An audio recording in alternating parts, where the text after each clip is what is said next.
Big Boss season 11 lawyer Jagadish ಪ್ರತಿ ಬಾರಿನೂ ಧನರಾಜ್ಗೆ ನೀನೊಬ್ಬ ಕಾಮಿಡಿ ಪೀಸ್ ತರ ಕಾಣಿಸ್ತೀಯ, ನೀನೊಬ್ಬ ಕಾಮಿಡಿ ಪೀಸ್ ತರ ಕಾಣಿಸ್ತೀಯ ಅಂತ ಟಾಂಟ್ ಮಾಡ್ತಾ ಇದ್ರು. ಕಮಿಡಿಯನ್ಸ್ ಅಂತಂದ್ರೆ ನಿರುಪಯೋಗಿಗಳಲ್ಲ, ಸಾಕಷ್ಟು ಟೆನ್ಷನ್ಸ್ ಇದ್ರೂ ಸಹ ನಗಸೋ ಕೆಲಸ ಮಾಡ್ತಾ ಇರ್ತಾರೆ.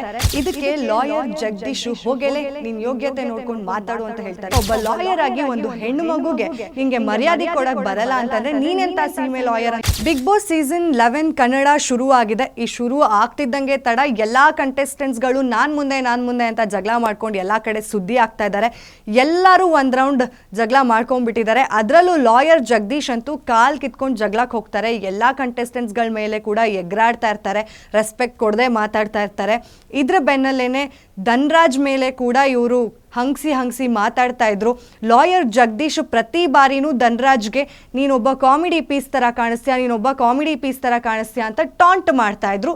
ಧನರಾಜ್ ಕೂಡ ಸಾಕಷ್ಟು ಬಾರಿ ಈ ತರ ಹೇಳ್ಬೇಡಿ ಅಂತ ಮನವರಿಕೆ ಮಾಡಿದ್ದಾರೆ. ಆದ್ರೂ ಕೂಡ ಇವರು ಮುಂದುವರ್ಸ್ಕೊಂಡು ಹೋಗಿದ್ರು. ಧನರಾಜ್ ಸೋಷಿಯಲ್ ಮೀಡಿಯಾ ಅಕೌಂಟ್ನಲ್ಲಿ ಒಳ್ಳೆ ರೀತಿಯಾಗಿ ಸೋಷಿಯಲ್ ಮೀಡಿಯಾನ ಬಳಸ್ಕೊಂಡು ಕಾಮಿಡಿ ಕಂಟೆಂಟ್ಗಳನ್ನು ಹಾಕೊಂಡು ಗಿಲಿ ಕಾರ್ಯಕ್ರಮದಲ್ಲಿ ಕೂಡ ಭಾಗವಹಿಸಿ ಒಬ್ಬ ಕಮಿಡಿಯನ್ ಅಂತ ಹೇಳಿ ಪ್ರೂವ್ ಮಾಡ್ಕೊಂಡಿದ್ರು. ಈಗ ಬಿಗ್ ಬಾಸ್ ಮನೆಯಲ್ಲಿ ಅವರು ಒಬ್ಬ ಕಮಿಡಿಯನ್ ಆಗಿ ಕೂಡ ಎಂಟ್ರಿ ಕೊಟ್ಟಿದ್ದಾರೆ. ಇವರು ಯಾವಾಗಲೂ ಟ್ರಿಗರ್ ಮಾಡ್ತಾ ಲಾಯರ್ ಜಗದೀಶ್ ನೀನೊಬ್ಬ ಕಾಮಿಡಿ ಪೀಸ್ ಥರ ಕಾಣಿಸ್ತೀಯ ಅಂತ ಹೇಳ್ತಾ ಇದ್ರು. ಇದಕ್ಕೆ ಮಾನಸ ರಿಯಾಕ್ಟ್ ಮಾಡಿದ್ರು. ಮಾನಸ ಒಬ್ಬ ಹಾಸ್ಯ ಕಲಾವಿದೆ. ಅವರು ಕೂಡ ಗಿಲಿ ಸೀಸನ್ 3ನಲ್ಲಿ ಭಾಗವಹಿಸಿದ್ರು. ಅವರು ತುಕಾಲಿ ಸಂತೋಷ್ ಅವರ ಪತ್ನಿ ಕೂಡ.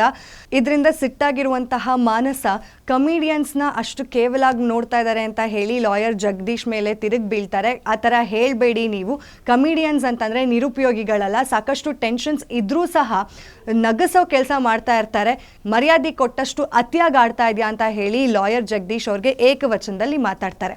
ಇದಕ್ಕೆ ಲಾಯರ್ ಜಗದೀಶ್ ಹೋಗೆಲೆ ನಿನ್ ಯೋಗ್ಯತೆ ನೋಡ್ಕೊಂಡು ಮಾತಾಡು ಅಂತ ಹೇಳ್ತಾರೆ. ಇದಕ್ಕೆ ಮಾನಸಕ್ಕೆ ತುಂಬಾ ಕೋಪ ಬರುತ್ತೆ. ನೀನ್ ಹೇಳ್ದಂಗೆ ನಾನು ಕೇಳಕ್ಕೆ ನಾನೇ ನಿಮ್ಮನೆ ನಾಯಿನ ಅಂತ ಕೂಡ ಅವರು ತಿರುಗಿ ಬೀಳ್ತಾರೆ. ಇದಕ್ಕೆ ಲಾಯರ್ ಜಗದೀಶ್ ನೀನೆಂತ ಸೀಮೆ ಹೆಂಗ್ಸು ಅಂತಾರೆ. ಈ ಮಾತನ್ನ ಕೇಳ್ತಿದ್ದಂಗೆ ಮನೆಯವರೆಲ್ಲರೂ ಲಾಯರ್ ಜಗದೀಶ್ ವಿರುದ್ಧ ತಿರುಗಿ ಬೀಳ್ತಾರೆ. ಬರೀ ಮನೆಯವರಲ್ಲ, ಈತ ಹೇಳಿರುವಂತಹ ಮಾತನ್ನ ಇಟ್ಕೊಂಡು ಲಾಯರ್ ಜಗದೀಶ್ ವಿರುದ್ಧ ಸಾಕಷ್ಟು ಜನ ಹೆಣ್ಮಕ್ಳು ತಿರುಗಿ ಬಿದ್ದಿದ್ದಾರೆ. ಒಬ್ಬ ಲಾಯರ್ ಆಗಿ ಒಂದು ಹೆಣ್ಣು ಮಗುಗೆ ನಿಂಗೆ ಮರ್ಯಾದೆ ಕೊಡಕ್ ಬರಲ್ಲ ಅಂತಂದ್ರೆ ನೀನೆಂತ ಸೀಮೆ ಲಾಯರ್ ಅಂತ ಎಲ್ಲ ಕೂಡ ಸೋಷಿಯಲ್ ಮೀಡಿಯಾದಲ್ಲಿ ಟ್ರಾಲ್ ಮಾಡಿ ಹಾಗೆ ಕಮೆಂಟ್ಗಳನ್ನು ಮಾಡ್ತಾ ಇದ್ದಾರೆ. ಒಬ್ಬ ಲಾಯರ್ ಮಾತಾಡುವಂತಹ ಮಾತಾ ಅವರ ನೈತಿಕತೆ ಏನು ಅಂತ ಇದರಲ್ಲೇ ತೋರಿಸುತ್ತೆ. ಒಬ್ಬ ಲಾಯರ್ ಆಗಿ ಒಬ್ಬ ಹೆಣ್ಣು ಮಗಳ ಮೇಲೆ ಆ ರೀತಿಯಾದಂತಹ ಪದ ಬಳಕೆ ಮಾಡೋದು ಎಷ್ಟು ಮಾತ್ರ ಸರಿ? ಒಂದು ಬಿಗ್ ಬಾಸ್ ಮನೆಯಲ್ಲಿ ಸಾಕಷ್ಟು ಜನ ನೋಡ್ತಾ ಇರ್ತಾರೆ, ಅಲ್ಲಿ ಸಾಕಷ್ಟು ಕ್ಯಾಮ್ರಾಗಳಿರುತ್ತೆ. ಅಂಥದ್ರಲ್ಲೂ ಕೂಡ ಒಬ್ಬ ಲಾಯರು ಈ ಥರ ಹೆಣ್ಮಕ್ಳನ್ನ ಅವಹೇಳನೆ ಮಾಡಿ ಮಾತಾಡ್ತಾರೆ, ಒಂದು ಕೀಳು ಮಟ್ಟದಲ್ಲಿ ನೋಡ್ತಾರೆ ಅಂತಂದರೆ ಅವರು ಎಂಥ ಮನಸ್ಥಿತಿಯಲ್ಲಿ ಇರ್ತಾರೆ ಅನ್ನೋದು ಕೂಡ ತೋರಿಸುತ್ತೆ ಅಂತ ಸಾಕಷ್ಟು ಹೆಣ್ಣು ಮಕ್ಕಳು ಮಾನಸ ಪರ ನಿಂತಿದ್ದಾರೆ.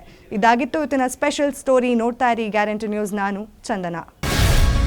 ಗ್ಯಾರಂಟಿ ನ್ಯೂಸ್, ಸುದ್ದಿ ಖಚಿತ, ನ್ಯಾಯ ನಿಶ್ಚಿತ.